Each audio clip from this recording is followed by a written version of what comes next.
Hey YouTube viewers, this is Donnie Smith and welcome to this video series that is designed to help you pass the ASE exam.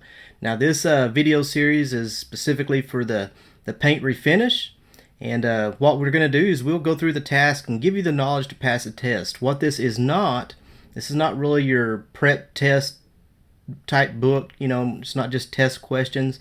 If you want that, there is a link down in the description. You can get more information about that. What this is, this basically goes through all the tasks that you will need to know to pass the test.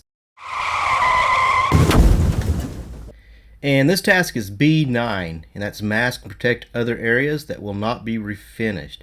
And obviously, you don't just get to spray gun and start spraying once you have got the car ready. You're going to have to protect the panels that you don't want overspray or paint, primers, things like that to get on. And there's several ways that we're going to do that we're going to talk about in this video. Now, I generally like to do the jams first, whether you're doing it overall or, even if it's around one door opening or the hood or anything. I like to do the jams first because once you get the jams masked off, you usually shut that panel, and usually you don't want to open and shut it because that's going to kind of mess your masking up. So I always start with the jams first. Now, there's several ways to mask the jams off.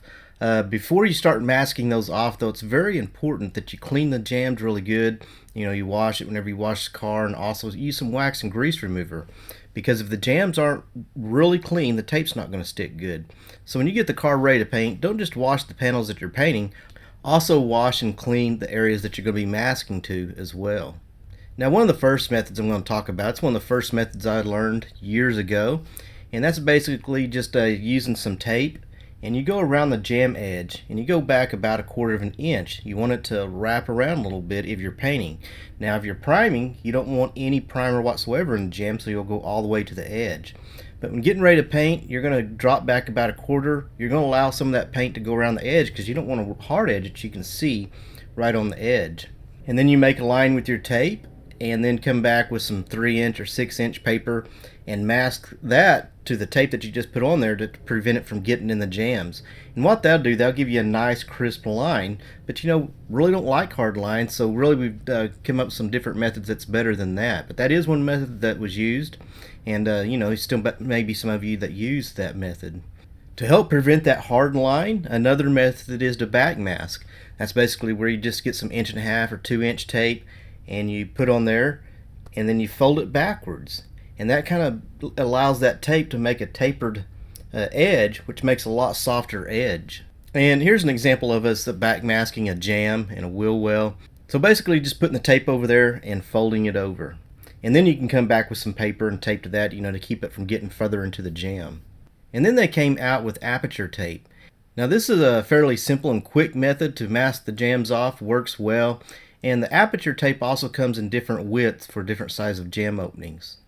And then they came out with transition tape, and this works really well. What this is a thin strip of tape, plastic tape, and this too allows the paint to have a real soft edge. In fact, it's really hard to even see it if done right. And what a lot of painters will do is they'll put 2 strips down, and after they do their sealer, because sometimes that sealer will go in your jams further than your paint, after you do the sealer, they'll pull that first strap out. They'll leave a little ear on there, a little tail that they can grab and pull. They can pull it out, and then they'll have another one behind it, so that it just kind of builds a real soft transition to where you really can't even tell that the jam's been painted. Now with this method, that plastic tape's not going to prevent all the overspray from going in the jam, so you're going to have to either put paper, tape and paper to prevent it from going further into the jam onto the edge of that transition tape, or you're going to have to use some foam tape as well, to seal that jam opening so that overspray doesn't get into the jam.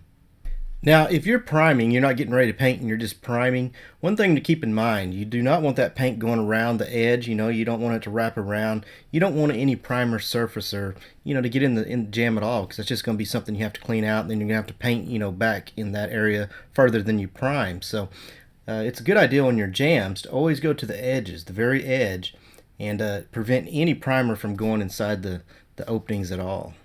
Also, if you're getting ready to apply primer surfacer, one thing that you really don't want to do is create any hard edges around the surface itself.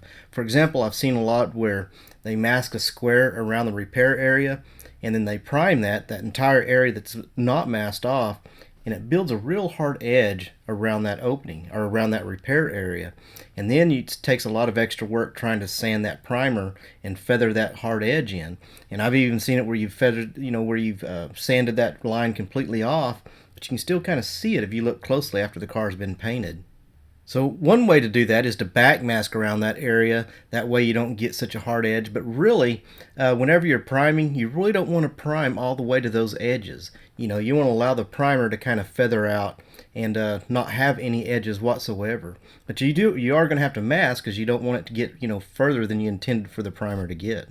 And another method that you can do, let's say you have a door and you're just needing to prime a small spot, you can just drop some plastic over it, cut a hole where that repair area is at, and backmask around that just to prevent it from getting up in areas that you don't want it, and then prime that area. And again, don't allow the primer to get all the way to your tape edge. Now, windshields and glass, they can be difficult on some cars because that gasket is so tight up against the glass, but they make some tape for that as well. There's molding tape that fits underneath the molding, and then you pull it up over and it kind of lifts that molding up, and that allows your paint to get underneath the molding rather than trying to paint to the edge of the molding.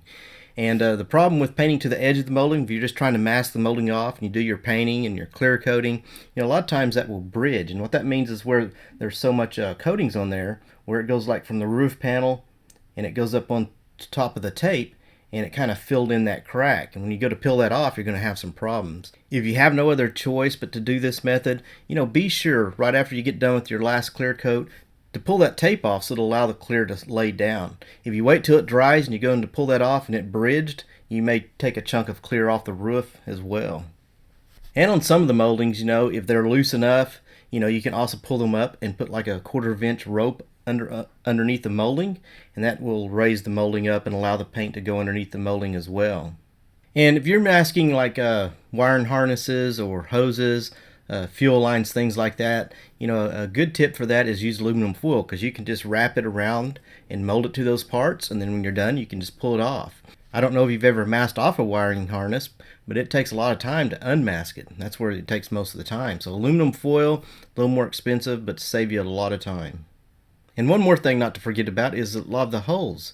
Like where the windshield washers were, the squirters, things like that, door handles. Before you shut the door, it's a good idea to go to the back sides of those and mask those off. But if you do forget, you might can use like some of that foam tape to put it like in the small hole to mask that off. Because if you don't, that overspray is going to go inside that hole and get overspray in the engine compartment or whatever it is. So it's a good idea to mask those off. Like I said, the best way is from the back side. If you forget, I've even used earplugs, the foam earplugs.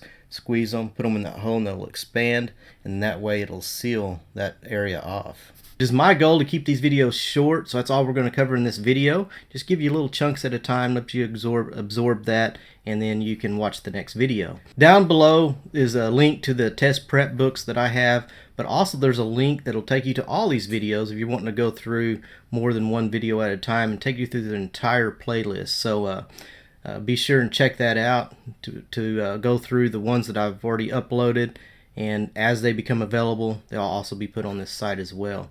Thanks for watching this video. I hope this helps, and good luck with your ASE exam.